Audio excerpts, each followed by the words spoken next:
Seguramente este hombre que estáis viendo ahora en pantalla, el presidente ucraniano, Zelensky, sea una de las personas más felices de todo el planeta Tierra en estos momentos. Y no es para menos. Estados Unidos acaba de tomar una decisión que podría llegar a cambiar el curso de la guerra en Ucrania. Una decisión que, unida a una situación anterior, en este caso interna de la propia Ucrania, van a complicar mucho las cosas para Rusia, o al menos se lo van a poner mucho más difícil de lo que lo venía teniendo en los últimos meses y semanas. El futuro de la red social TikTok pende de un hilo en los Estados Unidos. Los activos milmillonarios rusos que están congelados desde el inicio de la guerra con Ucrania podrían estar muy cerca de ser transferidos a Ucrania, con las tremendas implicaciones financieras que esto tendría. Israel parece que ya da pistas de cuál será su siguiente movimiento y de en qué va a invertir realmente la simpatía que ha recuperado tras ser atacado por Irán. Argentina se postula como uno de los principales aliados de la OTAN y Ecuador parece querer seguir el ejemplo de El Salvador y no hincar la rodilla ante las bandas criminales. Todo esto es lo que vamos a ver hoy, que como ya habéis visto, tenemos mucho de lo que hablar. Así que vamos ya con este repaso a la actualidad geopolítica. La Cámara de Representantes de Estados Unidos aprueba un paquete de ayuda a Ucrania de más de 60.000 millones de dólares, algo que llevaba bloqueado durante meses y que lo que le queda ahora para ser efectivo es un mero trámite. Le queda pasar por el Senado, sí, pero es que el Senado está controlado por los demócratas, que no van a poner ningún problema, y finalmente tiene que ser firmado por el presidente. Sí, pero Joe Biden ya ha dicho que se lo dé lo más rápido posible, que está deseando de firmarlo para que la ayuda a Ucrania llegue lo antes posible. La pregunta sería, ¿por qué ha tardado tantos meses en salir esto hacia adelante? Bueno, pues la respuesta está en la división que sufre hoy en día en este tema la derecha americana. Y es que había dos grupos principales que se oponían a aprobar esta ayuda. El primero de ellos, el menos radical, por así llamarlo, no es que estuviese en contra de ayudar a Ucrania, sino que, teniendo en cuenta que estamos también en año electoral estadounidense, lo que querían era usar esto para negociar con los demócratas. ¿Y negociar el qué principalmente? Bueno, pues que les ayudasen en otro problema que está viviendo Estados Unidos actualmente, y es la crisis enorme que están teniendo con la inmigración masiva que les llega del sur, de su frontera con México. Bueno, este grupo de republicanos, este grupo ha decidido cambiar su voto y finalmente aprobar esta ayuda a Ucrania. Pero hay un segundo grupo de republicanos que no es que utilizase la cuestión de la ayuda a Ucrania como una especie de negociación, es que realmente piensan que no deben ayudar más a este país, que no quieren que los contribuyentes estadounidenses gasten más recursos en enviar ayuda a Ucrania. Y este grupo se ha mantenido firme, ha votado que no. De hecho, la decisión ha quedado así: 311 votos a favor y 112 votos en contra. Estos 112 de republicanos. Así que, aunque estemos hablando de un tema de política exterior, este tema no se va a quedar aquí. Mirad la siguiente noticia. Afines a Trump piden cabeza del presidente de la Cámara Baja. Y es que este grupo de republicanos más radical, que se opone frontalmente a seguir ayudando a Ucrania, es más cercano a Donald Trump. Y después de esto se están sintiendo traicionados porque su líder en la Cámara Baja ha apoyado esta decisión que ellos consideran de izquierdas y antipatriota. Y ahora mismo, dentro de los republicanos, este grupo tiene la mayoría. Y si deciden poner en cuestión, votar la continuidad o no de su líder en la Cámara Baja, significaría que para que su líder, Mike Johnson, se mantenga en el poder, debería ser apoyado por los demócratas. Es decir, podemos tener la siguiente situación de un líder de derechas apoyado por los políticos de izquierdas. Una situación que, insisto, teniendo en cuenta que estamos en año electoral, no estará gustando nada dentro del Partido Republicano. En vídeos anteriores ya os dije que, por desgracia, el mundo parecía que se estaba encaminando a una división en dos grupos. Por un lado, las democracias y por otro, el eje de las dictaduras, encabezado por Rusia, China e Irán. Bueno, pues Mike Johnson, el que os he dicho que es el líder de los republicanos en la Cámara Baja, parece que va en este sentido. De hecho, ha calificado a Irán, China y Rusia como el eje del mal. y es una de los motivos que ha dado para permitir, para aprobar este paquete de ayuda a Ucrania. Porque aunque se esté hablando principalmente de un paquete de ayuda a Ucrania, lo cierto es que en este paquete iban más de 90.000 millones de dólares y no todos iban a Ucrania. La mayor parte iba a este país, sí, pero también iba una parte importante para Israel y también iba otra parte importante para Taiwán. Es decir, para las tres principales contrapartes de este eje del mal, como define él, o este eje de las dictaduras, como lo llamamos nosotros en otro vídeo. Taiwán como contraposición a China, Ucrania como contraposición a Rusia e Israel como contraposición a Irán. Y hablando de esto último, yo me pregunto lo siguiente: ¿habrá tenido algo que ver en este cambio de última hora, en que finalmente se haya aprobado este paquete de ayudas, el ataque de Irán a Israel, y que dentro de este paquete iba ayuda a Israel?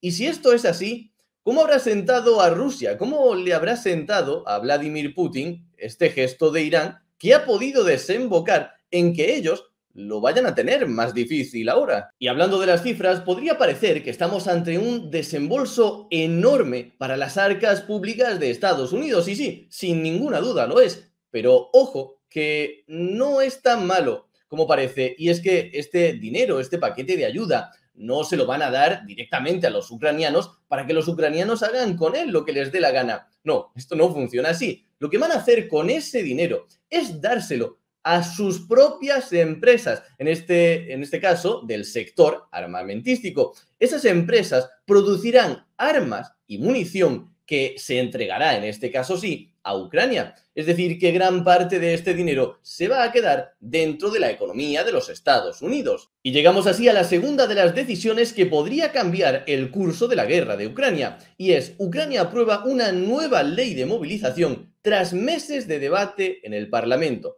¿Y por qué tras meses de debate, si es en este caso la propia Ucrania y no un tercer país que decide si darles ayuda o no? Bueno, porque podemos llamarlo como queramos, pero lo que acaba de aprobar Ucrania es un reclutamiento forzoso, es decir, obligar a su población a luchar y a combatir en el frente, quieran ellos o no quieran. Algo que, por cierto, ya hizo la propia Rusia con buenos resultados para ella en el campo de batalla. Así que si tenemos en cuenta que Ucrania va a contar con más armamento y con más hombres, parece claro que la ofensiva rusa tiene que darse prisa o se va a encontrar con un muro que les va a poner las cosas muy difíciles. Y de hecho llega justo en el momento, justo a última hora, porque es cierto que quizás la contraofensiva o la ofensiva rusa no estaba teniendo toda la velocidad que ellos quisieran, pero sin duda estaban teniendo avances día tras día. Ucrania ya se quejaba de que prácticamente no tenía munición para defenderse y que su estrategia había pasado a ser a ceder terreno, lo mínimo posible, pero a ir cediendo terreno cada día.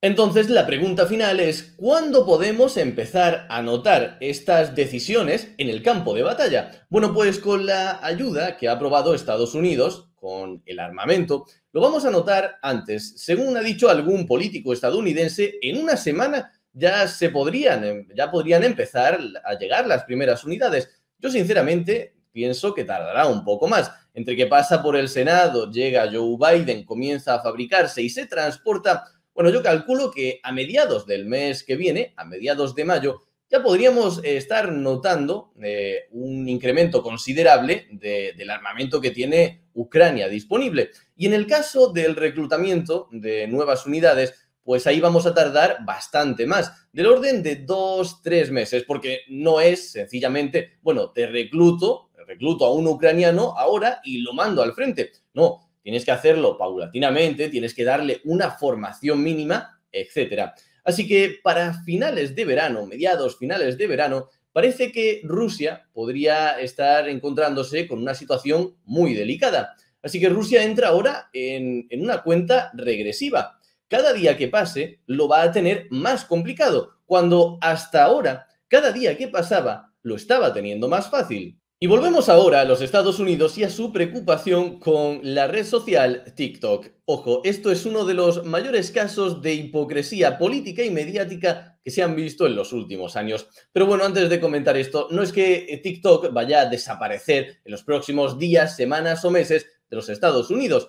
Los políticos estadounidenses le han dado dos opciones al dueño de TikTok. Le han dicho, o bien vendes tu participación en esta empresa y así deja de estar controlada por China. Sí, porque ellos dicen que aunque sea propiedad de un ciudadano chino, el gobierno chino no tiene nada que ver con ellos, no les controla. Ojo, sería la primera vez en la historia que esto pasa.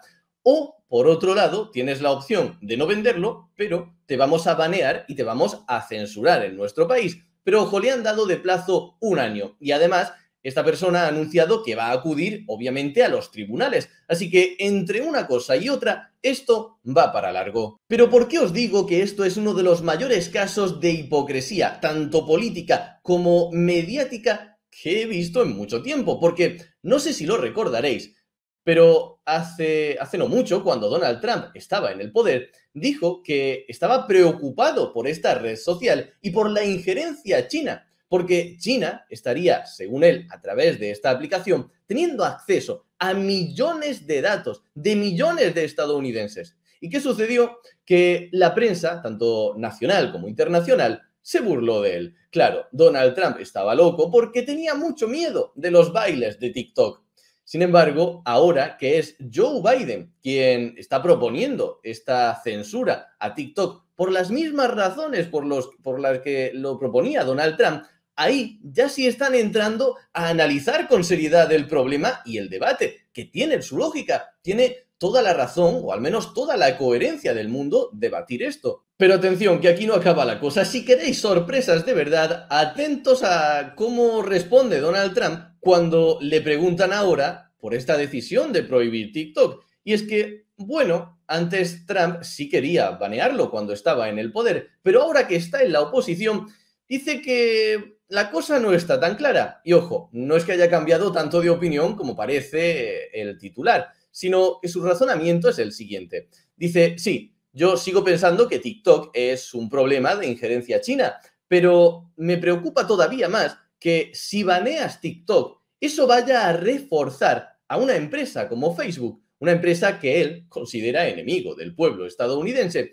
y lo considera así principalmente por las injerencias que tuvo en las pasadas elecciones en Estados Unidos, las elecciones que él perdió, con censura a cualquier información que beneficiase a Donald Trump y censurando igualmente cualquier información que perjudicase a Joe Biden. Y pasamos ahora al tema de los activos rusos. El Congreso aprueba un proyecto de ley que podría desbloquear miles de millones de activos rusos congelados para Ucrania. Cuando dio comienzo la guerra de Ucrania, resulta que el gobierno ruso tenía en el exterior unos 300.000 millones de dólares. Ojo, la dimensión de esto es brutal. Tened en cuenta que Estados Unidos, un país enorme como Estados Unidos, el mayor financiador de Ucrania, se ha tirado meses para debatir una ayuda de 60.000 millones de dólares. Aquí estamos hablando de 300.000 millones. Bueno, pues en Estados Unidos parece que están por la labor de apoyar que se use ese dinero para ayudar a Ucrania, que cojan ese dinero ruso y se lo den a Ucrania. Ojo, Estados Unidos no tiene acceso a esos 300.000 millones, ni siquiera la mayor parte. Se estima que habrá unos 6.000 millones de activos rusos en Estados Unidos. Eso es lo que están debatiendo coger ahora y enviárselo a Ucrania. ¿El resto dónde está? Bueno, pues principalmente en Europa. ¿Y por qué es importante y, ojo, peligrosa esta decisión? Porque a muchos que podrían estar de acuerdo en esta guerra con Ucrania podrían decir que les parece una buena idea, que cojan el dinero de los rusos para combatir contra los rusos. Bueno, en principio tiene toda la lógica del mundo, ¿no? Pues en realidad no. ¿Por qué? Porque te estás cargando con esto las leyes internacionales, te estás cargando sobre todo tu credibilidad de cara al resto del planeta. Imaginad, sin ir más lejos, por ejemplo, China, lo que pensará al ver esta situación. China, por si no lo sabéis, es, quitando a Estados Unidos, el mayor tenedor de deuda pública estadounidense. Imaginad lo que sufriría la economía americana si China, de un día para otro, decide desinvertir totalmente de Estados Unidos. La crisis sería brutal. Pero es que, además, estamos inmersos en otro proceso. Y es que una de las mayores armas que históricamente ha tenido Estados Unidos, y ojo que la ha aprovechado hasta la saciedad, ha sido la credibilidad y la fortaleza de su moneda. Una moneda que se utilizaba en todos los pagos internacionales. Por ejemplo, que un país A compraba petróleo a un país B, se pagaba en dólares, aunque ninguno de los dos países tuviese esa moneda, aunque Estados Unidos no tuviera nada que ver con esto. Pero resulta que estamos en un proceso de caída de la credibilidad del dólar, de la moneda estadounidense. Bueno, esta noticia, si se llega a confirmar, si los políticos estadounidenses lo llegan a hacer efectivo, va a ser otro empujón más en este descrédito del dólar. Bueno, y esto por no hablar de que la guerra entre Rusia y Ucrania afortunadamente en algún momento acabará. Y en ese momento, obviamente, Rusia va a decir, oye, ¿dónde están mis 300.000 millones de dólares que los quiero de vuelta? Y a ver qué hacemos en ese momento si resulta que se lo han dado todo a Ucrania. Y vamos ahora a Israel. Israel parece que ya está dando muestras de que su siguiente paso va a ser entrar decididamente en Rafah. La siguiente noticia, mirad, al menos 22 palestinos murieron en bombardeos israelíes. Se habla de que la mayoría de estos muertos fueron niños. Es decir, Israel todavía no está entrando a pie, todavía no está entrando de forma terrestre en esta zona de la Franja de Gaza, que recordad, ya lo hablamos anteriormente, es donde se han ido acumulando muchos refugiados y muchos desplazados palestinos, por lo que entrar allí vía terrestre va a suponer sí o sí una cantidad de muertos bastante elevada. Bueno, pues con bombardeos como este, parece que Israel está dando a entender que va a utilizar el crédito y la simpatía que ganó tras el ataque de Irán para que sus aliados, para que internacionalmente le permitan sin tantas consecuencias entrar en esta zona, pues es la única forma de acabar, o al menos intentarlo, con el grupo terrorista Hamás. Así que sin duda tendremos que estar muy atentos en los próximos días a los movimientos de Israel en esta zona. Vamos ahora con Argentina, y es que Argentina ha decidido comprar 24 aviones con un desembolso millonario histórico, como no ha visto este país en décadas, de aviones de Dinamarca. Ojo, ha sido muy criticado porque son aviones de segunda mano. En mi opinión, una crítica que es no conocer la realidad de estos aviones, pues les queda bastante vida útil, son perfectamente operativos y más a la región que van, y sobre todo que si Argentina hubiese querido adquirir esto mismo, pero nuevos, en lugar de segunda mano, no es que hubiese sido un desembolso histórico, es que el desembolso hubiera sido, vamos, inimaginable para este país. Y parece que todo responde también a una estrategia coordinada, y es que días después de esta compra, Argentina solicita ser socio global de la OTAN. ¿Y qué significa esto de ser socio global? No, Argentina no se beneficiaría del artículo 5 del Tratado de la OTAN, ese que dice que si atacan a un país de la OTAN es como si lo atacasen a todos y todos tienen que defenderlo. Pero convertirse en socio sí que le granjearía algunas alianzas bastante interesantes en armamento, en cooperación militar, en información, en formación, etcétera. Y finalmente, para la última noticia, nos vamos a Ecuador, un país que, por desgracia, está sufriendo en los últimos tiempos un aumento brutal de la criminalidad, un aumento brutal de bandas y del crimen organizado. Pero resulta que el ejemplo de Nayib Bukele parece que se está extendiendo internacionalmente y que ya estamos viendo los primeros efectos. Y es que Daniel Noboa, el actual presidente de Ecuador, desde que entró, declaró directamente la guerra frontal a todas estas bandas y a todas estas organizaciones. Y muestra de ello es la última votación que ha tenido lugar en su país. Una votación, una consulta un tanto rara, porque no trataba únicamente de temas de seguridad, sino que también había algunas preguntas de economía. En total, de las 11 preguntas que constaba la consulta, Daniel Noboa ganó 9 de ellas y perdió 2. Las 2 que perdió trataban sobre temas económicos, es decir, que en los temas de seguridad arrasó. Parece que el pueblo ecuatoriano está decidido a no hincar la rodilla frente a estas bandas criminales, sino que más bien están por la labor de plantarles cara frontalmente al estilo, pero a su forma, como está haciendo Nayib Bukele en El Salvador, y habrá que estar atento a ver si lo consiguen o no en los próximos meses. Lo más remarcable de esta consulta es que ahora en Ecuador podrá utilizar Fuerzas Armadas, el ejército en conjunto en operaciones con la policía sin tener que para ello declarar el estado de excepción. Es decir, se va a luchar de forma más fácil y más contundente contra estas bandas. Y hasta aquí el vídeo de hoy, espero que os haya parecido muy interesante. Ya habéis visto que la actualidad geopolítica ha venido hoy cargadita y ojo, va a venir así en los próximos meses e incluso años. Por eso os invito a suscribiros para no perderos nada y como siempre muchísimas gracias por vuestro apoyo, que ya sabéis lo difícil que es crecer en YouTube, sobre todo al inicio. Muchísimas gracias por cualquier me gusta, comentario o por compartir los vídeos. Sin más, nos vemos en el próximo vídeo.